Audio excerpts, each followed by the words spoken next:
What if the person you trusted most left you without warning? What if you were left with a child who asked questions you could not answer? This is my life. It is not easy to tell, but I want to share it. When I was young, I dreamed of a simple life. I dreamed of love, a small home, and children. One day, I met a man who made me feel safe. He was not loud, and he was not full of words. He was quiet, but he was kind to me. I believed he was the one who would stay with me forever. I trusted him. I gave him my heart. Before I go deeper into my story, please support me so I can share more stories like this. If you feel touched by my words, please subscribe, share, and leave a comment below. It helps me, and it means a lot. Let's continue. We soon became a family.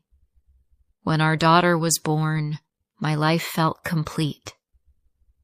I called her Emily.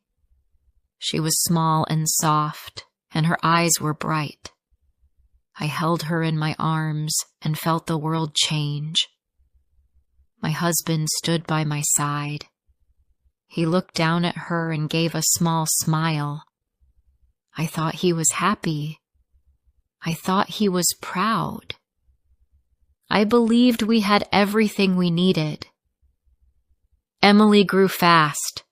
She filled our days with noise, laughter, and play. She asked me many questions. She wanted to know about the sky, the birds, the rain. She followed me everywhere and held my hand. She was my joy. My husband watched her. He did not play much, and he did not speak much, but I told myself that was just his way. Not all fathers were playful. I believed he loved her in silence. Then life broke apart. One evening, I waited for him to come home. The clock moved, but he did not walk through the door. The phone rang, and my life changed. A voice told me that my husband was gone. Just like that. No warning. No goodbye. My body froze. My mind could not understand. I wanted to scream, but I could not. Emily was only 6 years old. She looked at me with wide eyes. She asked me where her father was. I held her tight and said nothing. My heart was broken. The days after his death were hard. I woke up in the morning and the house was too quiet. His chair was empty. His shoes stayed by the door. His clothes still smelled like him. At night I cried when Emily was asleep. She asked for him every day. She wanted him to kiss her goodnight. She wanted him to walk with her to school. I told her he was in heaven now, watching over us. She looked at the sky and asked if he could see her.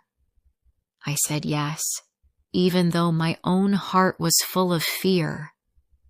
Time moved slowly. A year passed. I did my best for Emily. She wanted to play in the garden.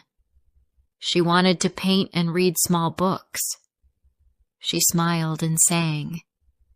She gave me strength when I felt weak. But I still missed him. I missed his quiet smile. I missed the way he sat beside me. I missed the family I thought we had. The pain never left me. One afternoon, I was cleaning. Opened a drawer that I had not touched for a long time. At the back there was a folder. It was full of papers. At first, I thought they were old bills. But when I looked closer, I saw his name on the front. My hand shook. The words on the first page made my breath stop. It said, "Psychiatric Hospital."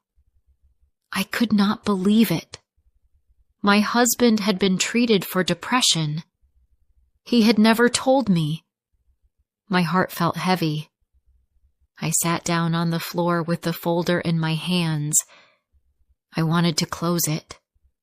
I wanted to put it away. But I could not stop thinking. That night, I lay awake, staring at the ceiling.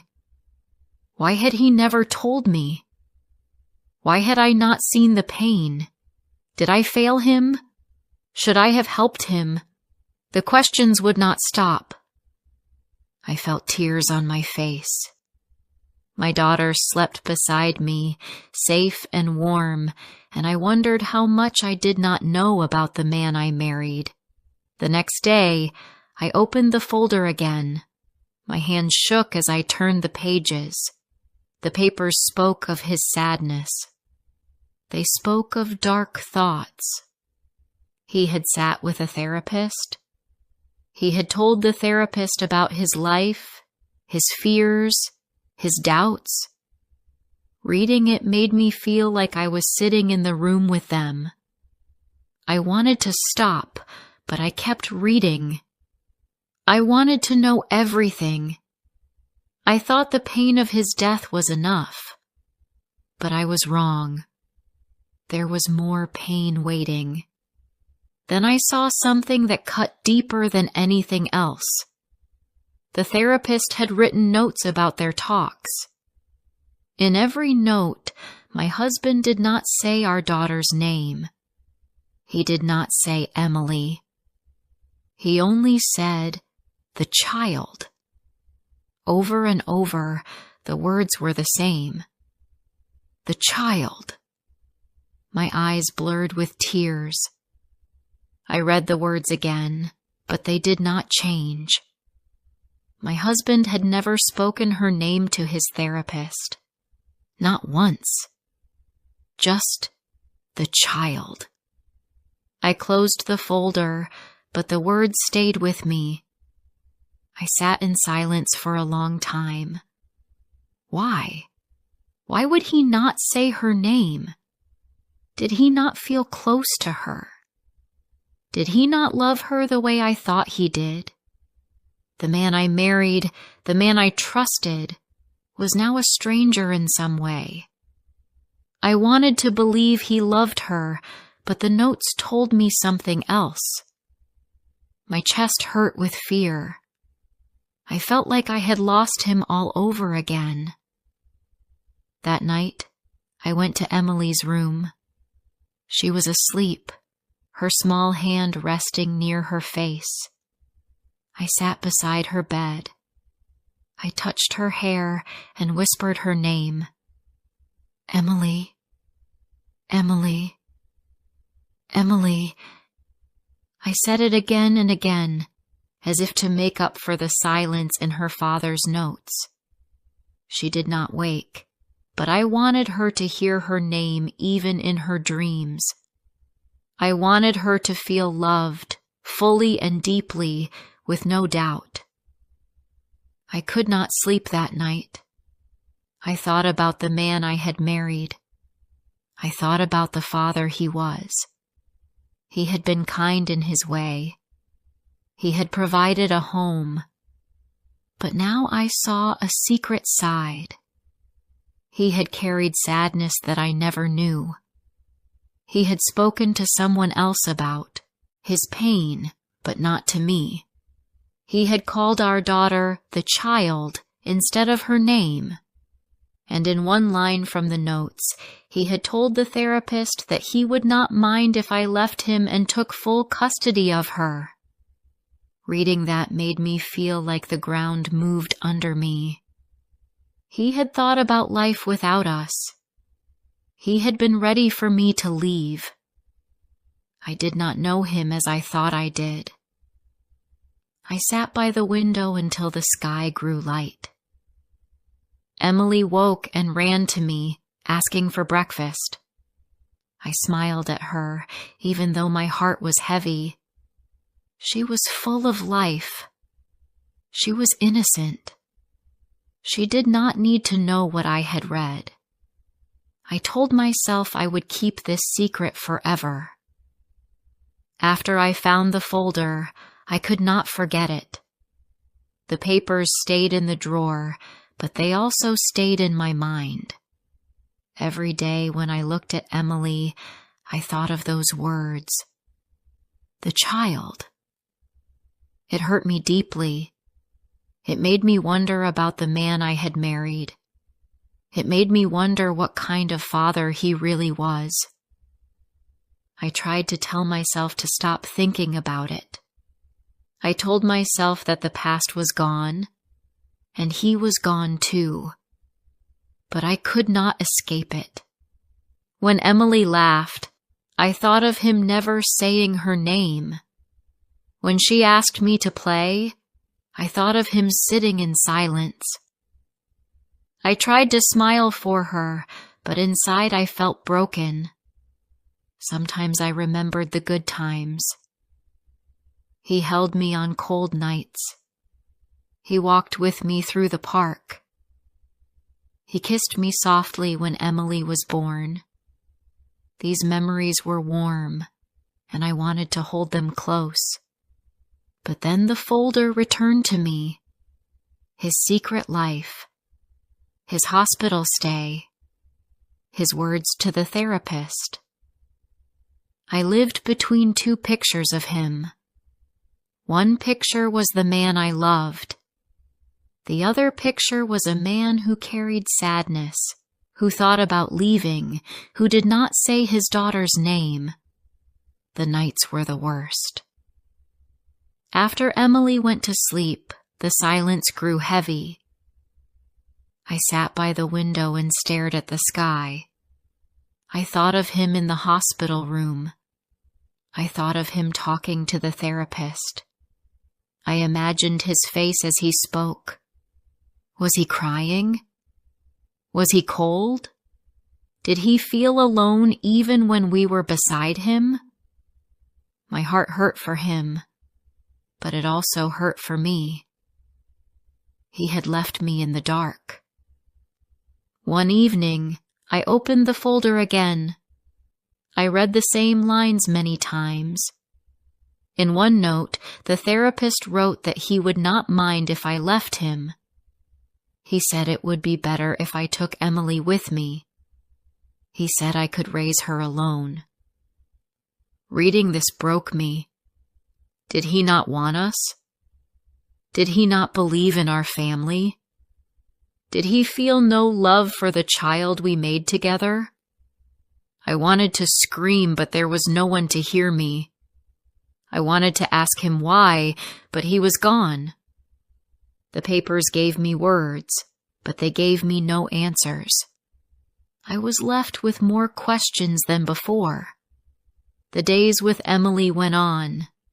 She was growing. She started to read small books by herself. She drew pictures and showed them to me with pride. She smiled when I clapped for her. She asked me about her father less often now. Sometimes she looked at his picture and stayed quiet. I kissed her and told her he loved her. But I did not know if that was true anymore. I never told her about the folder. She was too young. She needed love, not pain. I kept it hidden in the drawer, but I carried the weight alone. Every time I saw her bright face, I felt two things at once. I felt love for her, and I felt fear from the words in those notes. I tried to talk to myself. Maybe he had loved her but could not say it. Maybe he had been too sick to use her name. Maybe the child was just his way of speaking in the hospital. I tried to believe these things, but the doubts stayed. They whispered to me in the night. One afternoon, I went for a walk with Emily. She held my hand and asked me about the trees, the sky, the flowers by the road. Her voice was so full of life. I smiled at her and answered. But deep inside I thought, why did he not say her name? Why did he only say the child? I hated that the thought came again. I hated that the secret stole my peace. Years passed slowly. Emily grew older. She learned to ride a bike. She made friends at school. She started to write little stories. She laughed often, and she filled the house with her joy. But I still thought of the folder. I could not throw it away. I could not burn it. It stayed in the drawer, heavy and hidden. Sometimes I took it out and read it again. My hands shook each time, but I still read. I wanted to understand. I wanted to know the man I had lived with. But the more I read, the less I understood. He had loved me in some way, but he had also been ready to lose me. He had lived with me, but he had hidden his pain. He had smiled at our daughter, but he had never spoken her name in that room. The truth was too heavy to hold, but I could not let it go. I never told anyone. Not my family. Not my friends. Not Emily. It became my secret. It became the shadow that followed me everywhere. When people said he had been a good man, I smiled and stayed silent. When they said Emily looked like him, I said yes, but inside I wondered if he would have cared. The years after his death felt like living in two worlds. In one world, I was a mother, giving love and care to my daughter. In the other world, I was a woman carrying a truth I could not share. These two worlds lived inside me, and they never met. Sometimes I wanted to speak to Emily about her father. I wanted to tell her the good things, the warm things. But the folder always stopped me. It whispered in my ear. He did not say her name. And I stayed quiet. I told her simple stories instead, and I kept the truth locked away. One night, when Emily was about 10, she asked me if her father had loved her. Her eyes were serious, and her voice was soft. My heart broke. I wanted to cry. I wanted to tell her the truth and set my heart free. But I looked into her eyes and said, "Yes, he loved you." She smiled and hugged me, and I carried the secret deeper inside me. I knew then that I could never tell her. I would keep it hidden forever. She did not need to know. She did not need the pain. I would carry it alone, no matter how heavy it became. 10 years passed. Time moved, but the memory of the folder never left me. Emily grew older. She was no longer the small girl who asked about her father every day. She became a young woman with her own voice, her own dreams, and her own way of seeing the world. When she turned 16, she laughed louder than ever. She had friends who filled our home with noise and stories. She sat at the table, speaking fast about school, about books, about music she liked. I watched her with pride. She was bright. She was alive. She had a future that was open before her. But inside me, the secret still lived. The folder stayed hidden in the same drawer. I never touched it, but I always knew it was there. Sometimes, in the quiet of night, I thought about it. I thought about those words. The child. I thought about the man I had loved and the truth I had learned. It was heavy, and it would always be heavy. Emily asked less about her father as she grew. Sometimes she looked at his photo. Sometimes she asked me to tell her what he was like. I told her safe things. I told her he was quiet, kind, and gentle.